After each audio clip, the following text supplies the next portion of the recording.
What is up, guys, and welcome back to Shred City. Today we are going to be looking at cornering and how you can improve. So just in the background we've got some single player gameplay on the track Assen. It's one of my favourite tracks. So we're running the CRF 250 and usually we run the KX, but we're running the CRF and we'll talk about that in a minute. But yeah, I think I've got 7 main points to do with cornering. We'll just quickly run through them and hopefully you guys will learn something. So yeah, let's get started. So point number 1, we're going to start with bike selection and bike settings. So like I said previously, I'm running the CRF 250 in this race, and that is because it has the best handling in the game. The KTM is the best bike in the game, as I've found in a previous video, but this one has the best handling, so I thought we'd run it, and it's a bit of a change as well from the KX. So you want to basically look at your bike stats and figure out which one's going to be best for you. If you're already pretty good at sort of like handling the bike, turning, and you're sort of already comfortable with that, you might want to look at going for a more faster bike to get more speed. Whereas if you're struggling with the turning, you might want to look at something like this Honda, where it's going to be it's going to help you out because it's got 10 handling. So it's the best handling bike in the game. And yeah, you just want to kind of make sure you're picking the right bike that's suitable for your riding style. The next thing I was going to say was the settings, and that's something I've looked at in a suspension setup video, and I have changed them again since then, so let me know if you want to see my updated setup. But yeah, it's one of those things, you've got to test around with the suspension and transmission settings before you start going into races, just so you know what you're going to feel. But I've got mine dialed in pretty good now, and it can certainly help with cornering. So that's step 2, is bike and suspension setup. So tip number 2 is ruts, and a lot of them form on MXGP3, which is great. They look awesome, and when you hit one right, it feels so good to be able to like rail a rut on this game.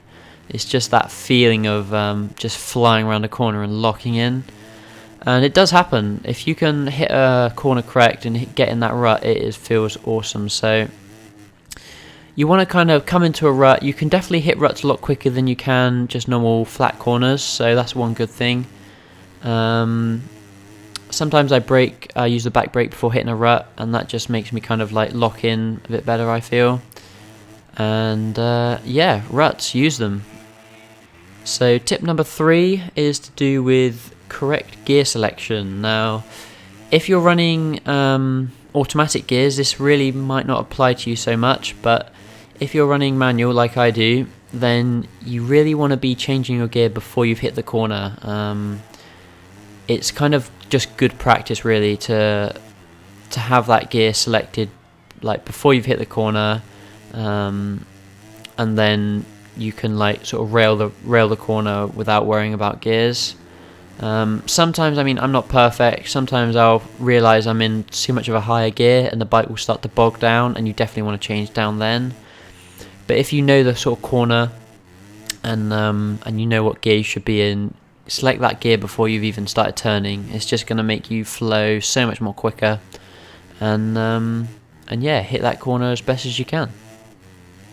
So tip number 4 is going to be on the analog sticks. Now, you can use them a couple of ways, both together to kind of get a tight, sharp corner, so both left, both right.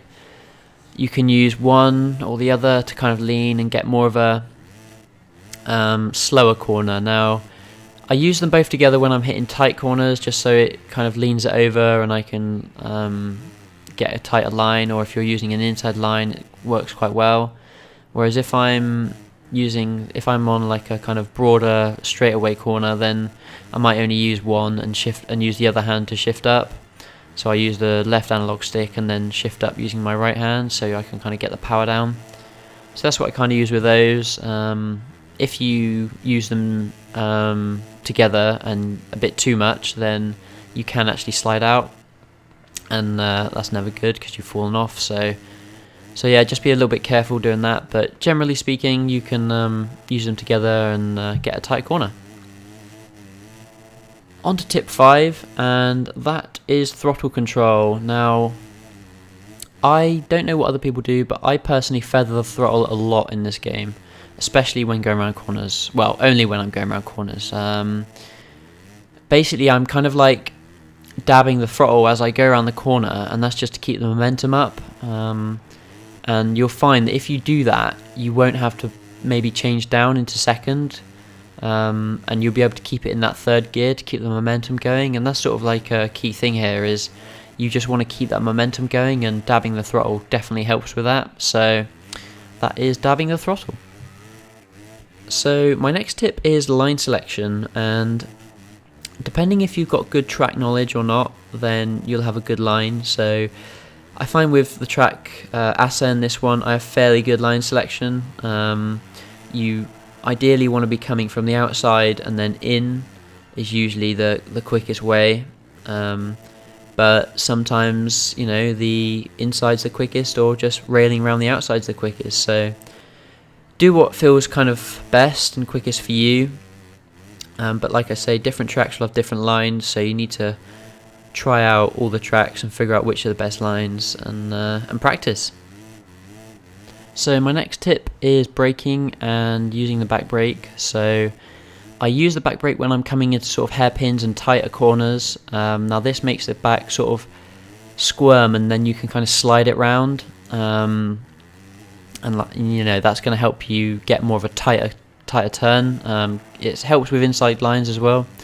So I use the back brake for that sort of thing, and I also use the front brake in conjunction with the back brake for just like the best stopping power, really. You want to use those two together. So if you're coming into a corner a bit too hot, you can save it by using those two. So that's what I do there. And then I also use the front brake on its own, just for kind of general stopping, really. If I want to feather the throttle as well as dab the brake, then I'll use the left and right triggers, and that will just help me sort of kind of keep the momentum going. And that's, like we say, that's key, is momentum. So that is my tips on braking. Okay, so that pretty much wraps it up. That's my main tips on braking. I hope you've learned something, and comment down below your tips on what you do when you brake, because I'm always looking to improve and become a better rider. So let me know in the comments. Also let me know what you want to see in the future. Just doing some tutorials at the minute, and hopefully helping you guys out on becoming a better rider. So yeah, if you liked the video, leave a like, comment and subscribe. I will see you guys in the next video.